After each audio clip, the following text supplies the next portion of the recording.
Hi guys, good afternoon. Oras ko po ngayon ay alas 4.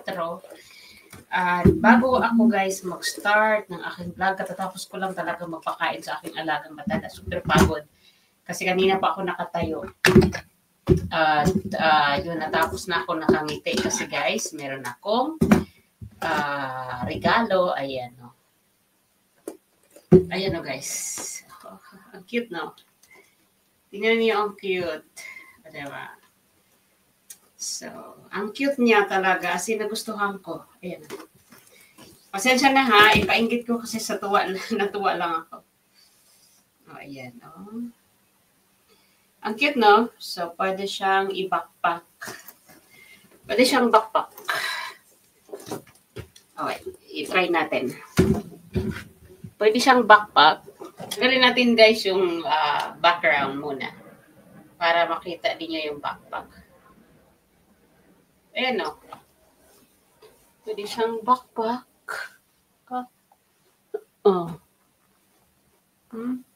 Pwede siyang sling. Kung ayaw mo ng backpack, ay, pwede siyang sling lang.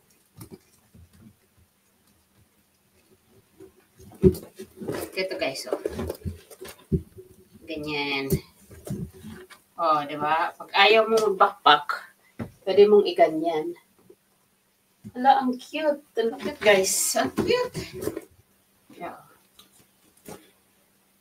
Liit lang. Tinanggalan ko na ng tag price. And then, buksan natin i-open natin sa loob. Ito yung walang secured lock kasi ito lang lock niya. Oh. Oh. Yan lang yung lock niya. Yan lang yung loob niya, dalawang compartment. So, well, ano bang pag-uusapan natin, mga langga? Ano bang pag-uusapan natin ngayon? Ang pag-uusapan natin, guys, ay yung pa rin si Carlos. Alam niyo po, guys, ang nangyari. Talagang hindi lang pala talaga akong nakakapuna sa kanya. Na hindi bumagay sa kanya yung suot niya na tuxedo na bitin or parang crop top. So, marami ang nag-react. Ayan, ito yung suot niya nang tumanggap siya ng award. Man at his best. Yan siya. So, pwede niyong i-zoom. Diba? Tapos yung ano niya, yung tabi-tabingi, yung pagsuot niya. Tapos yung ano niya, shoes. Yung shoes ni Carlos, hindi din bagay dun sa ano niya, sa sinuot niyang pantalon. Dapat yung shoes niya dyan ay at least yung formal shoes, hindi ganyan. Hindi yan dapat ang ganyang suot ang partner niya. Diba? O, ito yung mga reaction ng mga tao. Basahin natin dito. Erlinda, sabi niya, okay na sana, kaso ba't ganun ang pormahan? Meron din dito nagsabi, grabe naman yung suot niya, sana bihisa ng maayos, pinagmumukhang katawa-tawa. Sino kaya ang stylist niya? Ayan, hindi lang talaga ako nag-react. Ayan, no? Congratulations, Dada Gul from Dada Guldi. So, ayan yung mga reaction ng mga tao. Mahaba yan, guys. Mahaba yung reaction. So, ibig sabihin, hindi lang talaga ako ang nagpuna o hindi lang kayo. Marami ang nakahalata sa suot ni Carlos na hindi bumagay sa kanya. Ito lang talaga ang bukod tanging bumagay sa kanya na okay yung look niya, okay siya yung malinis siya tingnan, very neat. Unlike this one, na hindi siya nagsuklay. Ang pagkakaiba ng dalawa, yung buhok niya dyan, fix na fix. Ito naman, wala. Parang napabayaan. So, totoo yan. So, marami nagtatanong kung may stylist talaga siya o wala. Kasi nga, ganyan ang kinalabasan. At yan ang dapat ingatan ng ating mga public people, yung mga public figure. Kasi sila nga talaga yung hinahangaan, di ba? Dapat, yung iba naman magsasabi, pakialam nyo, di ba? At least gold medalist. Hindi yun eh. Given naman na talaga yan na siya talagang nanalo eh. Wala nang kokontra dyan. Pero now, samahan mo pa ng kaaya-aya mong pag-appear sa social media at saka sa mga mainstream media.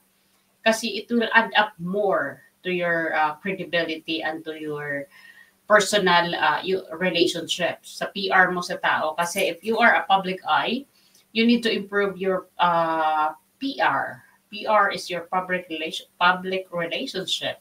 Pero what had happened is nasira siya sa public relationship niya. Why?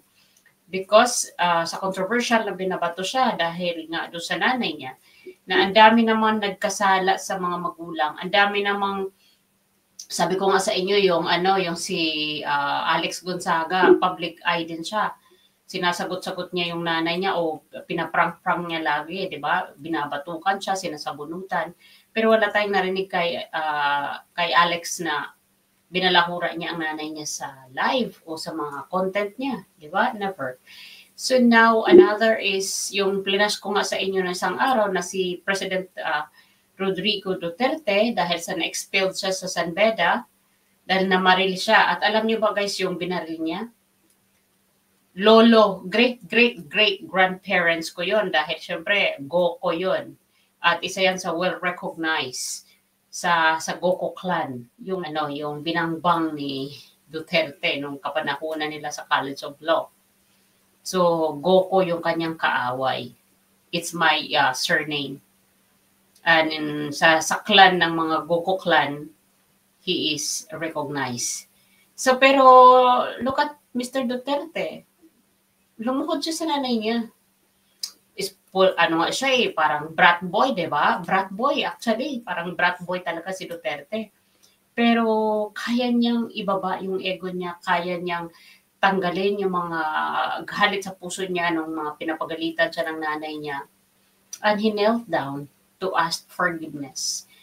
Kaya ito yung ating kinakatampo sa ating public eye na si Carlos na ang dami niyang magagawa na pagbabago sa kabataan, lalo na sa gymnast na na-expose siya, di ba?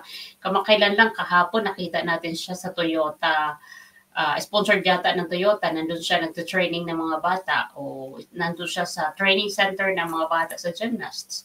So it's a good move na he was there participating o sharing his knowledge sa gymnast.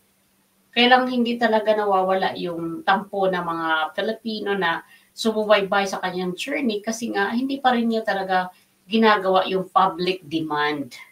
And this public demand is to get in touch with your parents, go home, say sorry for personal, in personal, and embrace them, give them time to have to have reunion or you know what to do.